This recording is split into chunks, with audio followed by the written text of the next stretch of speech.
further ado, I would like to welcome to our Zoom stage our next speaker.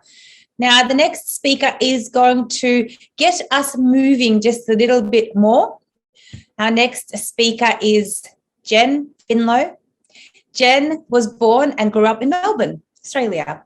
As a teenager, Jen held a private pilot license. Yes, she was a pilot, which led her on the path to completing an aeronautical engineering degree at RMIT. Prior to entering the fitness industry in 2007, she was an engineer for the Department of Defence. Jen now is a multifaceted movement therapist. She has a diploma in contemporary Pilates and qualifications as a somatic movement therapist, a personal trainer, a group exercise instructor, a swim teacher, and a snowboard instructor. With all of her qualifications, Jen has chosen to specialise in corrective Pilates for women. Jen is the founder of Freedom in Motion Pilates, where she works one-on-one with clients in her chosen speciality. Her clients benefit from her wide range of skills and dedication to going above and beyond and seeking the best outcome for their unique body. Jen has been sought out and sought after to share her knowledge on industry podcasts such as Pilates Diaries podcast. Jen has 2 amazing children and loves outdoor activities such as rock climbing, snowboarding, and she is an avid crafter. If you asked her clients, they would say that her passion for Pilates shines through. She is inspirational, knowledgeable, client-focused, and makes Pilates fun and engaging. Please help me welcome to your Zoom stage, Jen Findlow. Woo! Jen, yeah! Thank you, Anna. I'll just share my screen.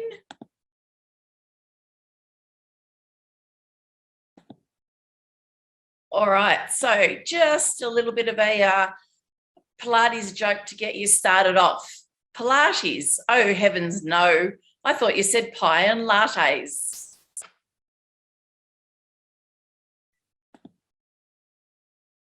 All right, so what I'm going to be talking about today is my top 3 exercises to start reducing your exhausting back pain.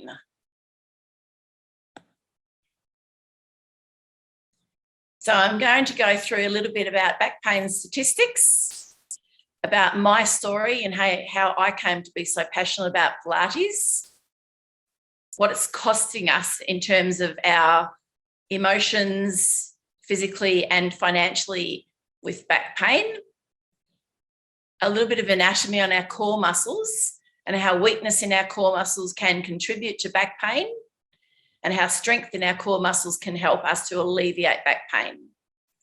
And then I'm going to take you through 3 Pilates-based exercises that will help to start to alleviate your back pain when you do these exercises regularly. So first up, some sobering statistics. Back pain is the leading worldwide cause of disability.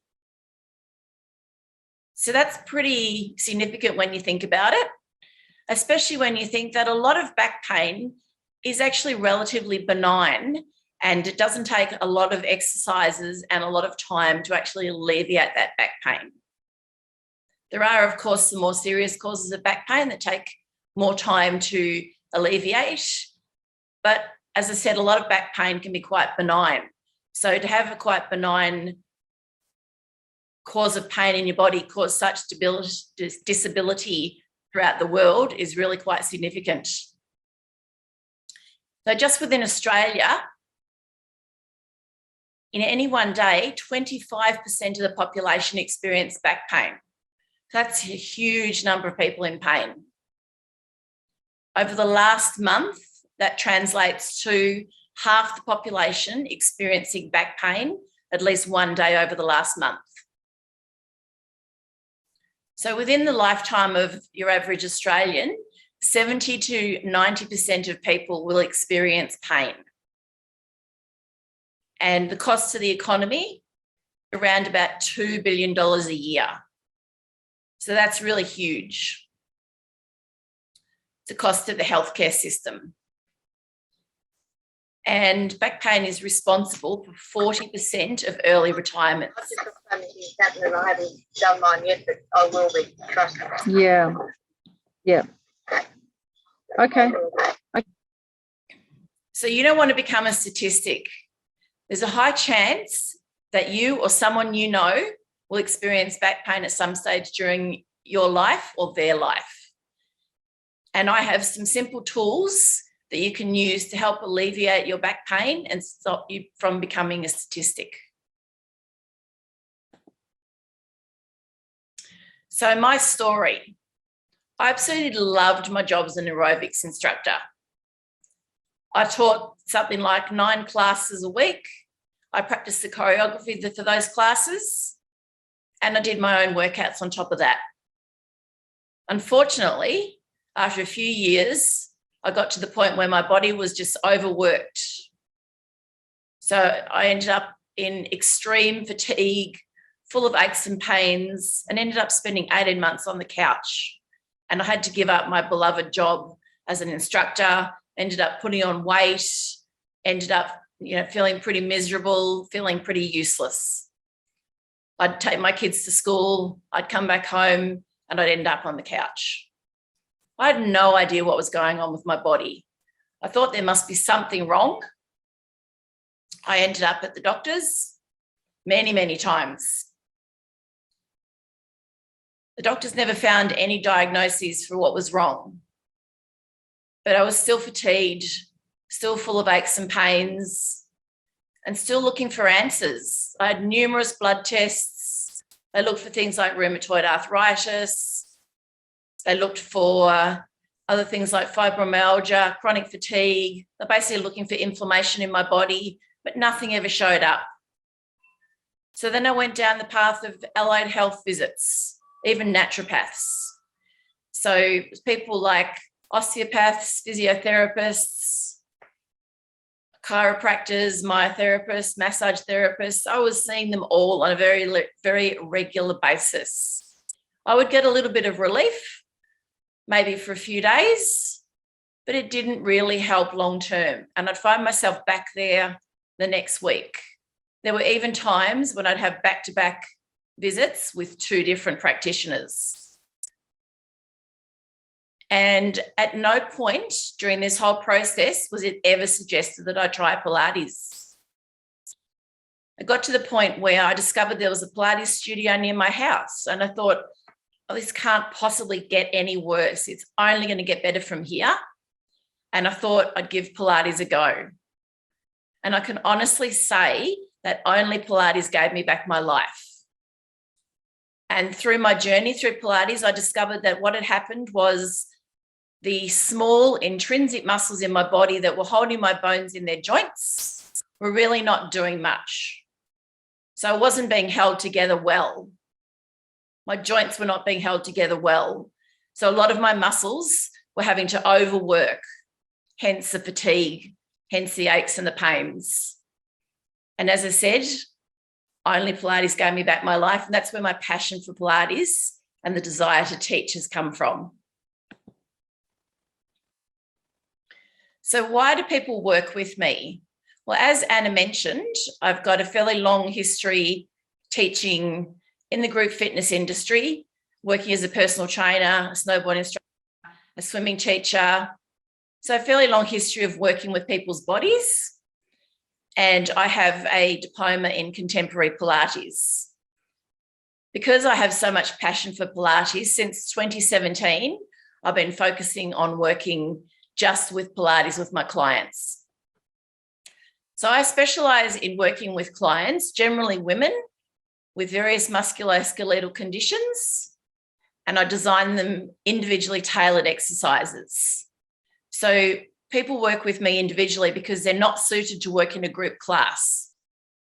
So they might have these musculoskeletal conditions that mean there'd be too many exercises that they couldn't do in a group class, and they really need that one-on-one help. And there's also people who really like that one-on-one guidance.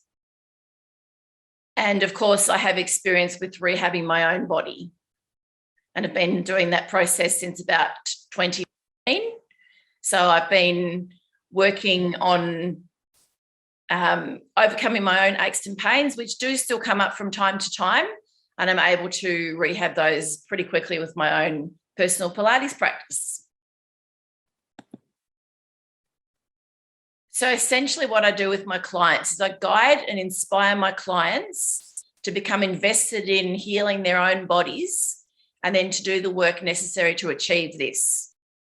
So I'm not telling people what to do. I'm guiding people to listen to their own bodies, to understand what their own bodies need, and to hear that innate wisdom that our own bodies have inside us, telling us how we need to move.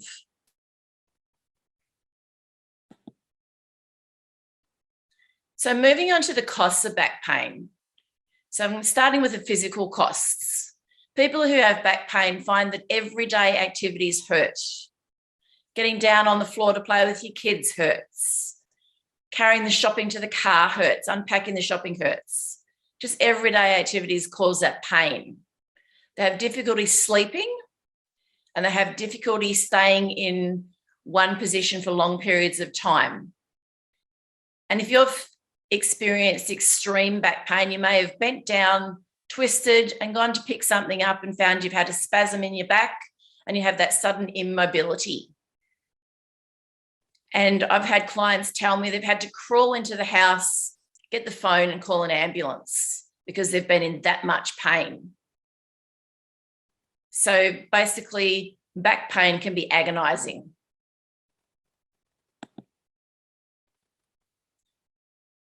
The emotional costs of back pain. As you can imagine, if you're in pain all the time, you're going to be grumpy, you're going to be depressed, irritated, annoyed.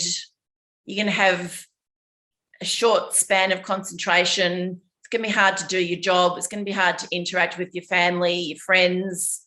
Often people expect that their pain will be never ending and they have a fear of re-injuring themselves.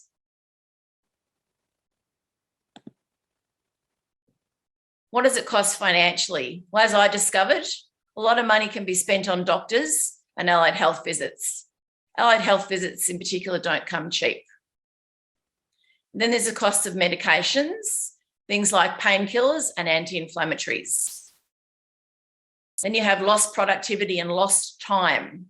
So people taking time off work, people using up their sick leave. And then in extreme cases, people have to give up a job that they love, like I did. And as we mentioned earlier, 40% of early retirements come from people experiencing back pain who just simply cannot continue with their job. All right, so looking at the muscles that protect our back are the core muscles of our body. So the core is basically your abdominal muscles. So we have here our six-pack, and we have over at the sides our oblique abdominal muscles. And we have a muscle that is basically like a corset, which I'll show you in a minute, which wraps around your whole body, and that's your deepest layer of abdominals. We also have our pelvic floor muscles, which I'll show you shortly as well. We have muscles here through our lower back, muscles in our butt cheeks, and muscles in the sides of our hips. So you can see here, we've got a very distinct shape to our spine. And it's really important that all of these joints in our spine are held in the correct position.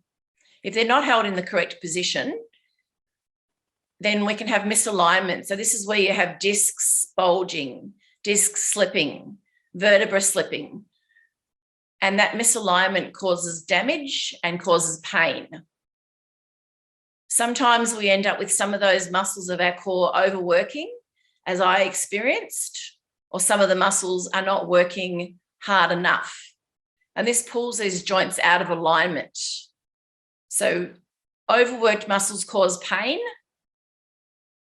Weakness and imbalances cause misalignment.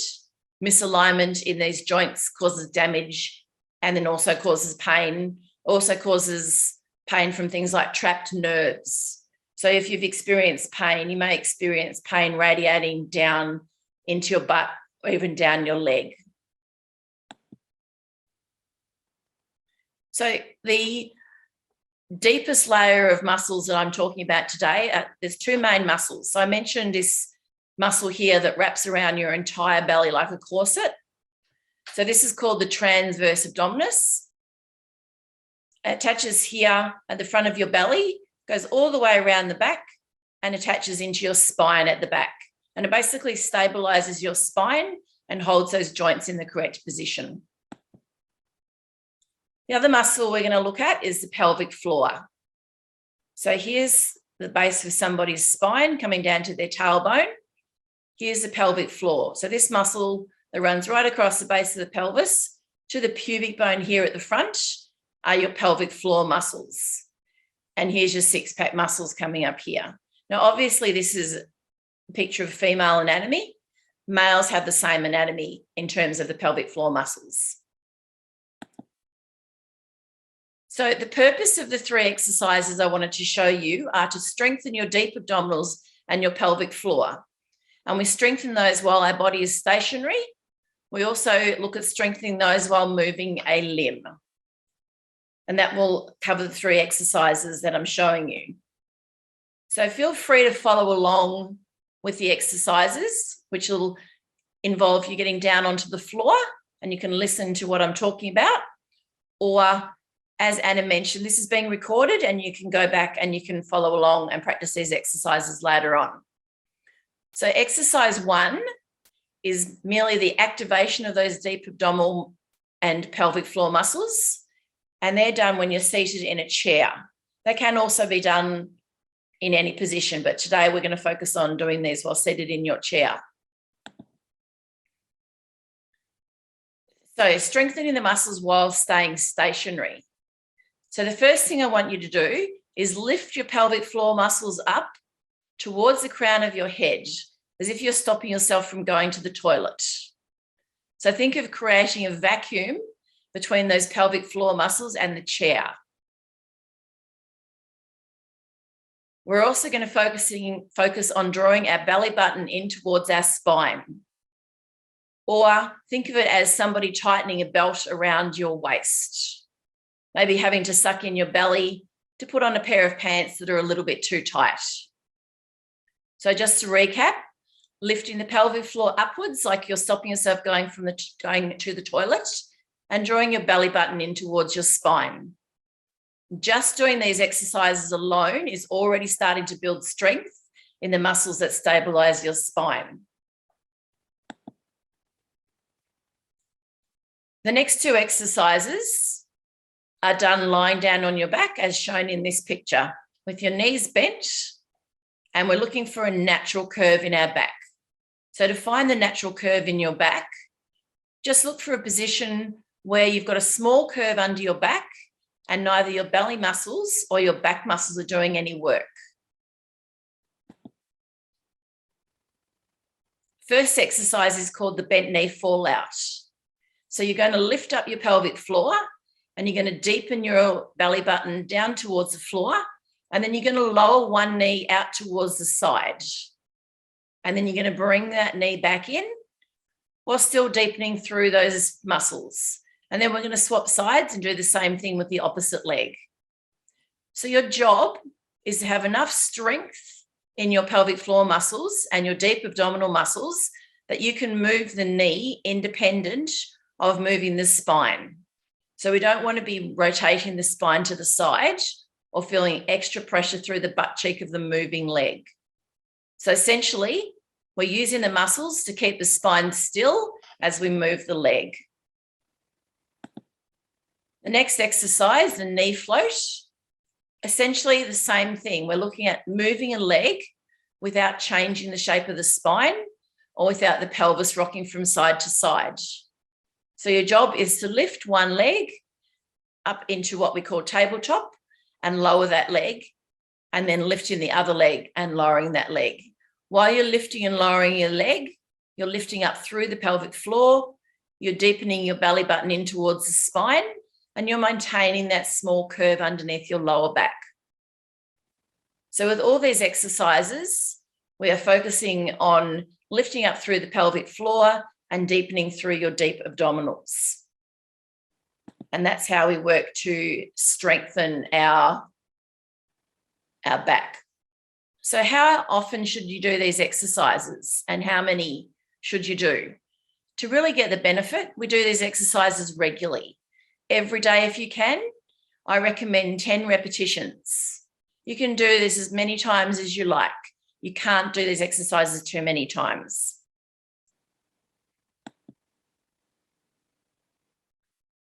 So just a couple of testimonials.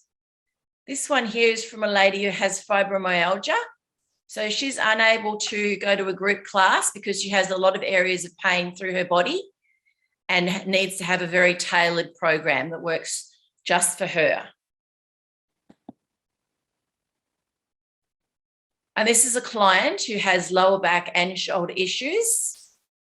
And we've done a lot of exercises to work with his lower back and his shoulder to strengthen them up. So a lot of the exercises similar to what I talked to you about today, and then progressions on from those exercises. And the last testimonial is a lady who has back pain, and she also has foot pain. So again, we look at doing exercises specific to help overcome the pain and the injuries of the particular client. So a little recap. We've talked about back pain statistics and the costs of back pain. I've given you a little bit of information on the core anatomy. We've talked about how core muscle weakness contributes to back pain and how strengthening your core muscles helps to reduce and alleviate your back pain. And then we've talked about the 3 Pilates exercises and how they help.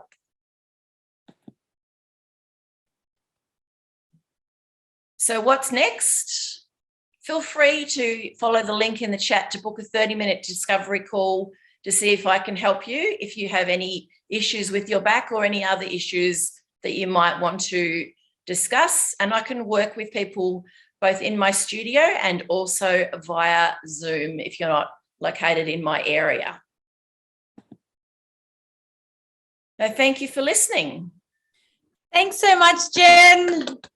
That was incredible. I love the exercises, very, very implementable. So again, if you would like to connect with Jen, there is a link in the chat. It is a free call for you to have a conversation and see if Jen can support you to overcome any back pain or any other pain that you might be feeling through implementing some techniques that are really specific for you and using Pilates to be able to really re-engage with your body and get you back up and moving. So thank you so much, Jen.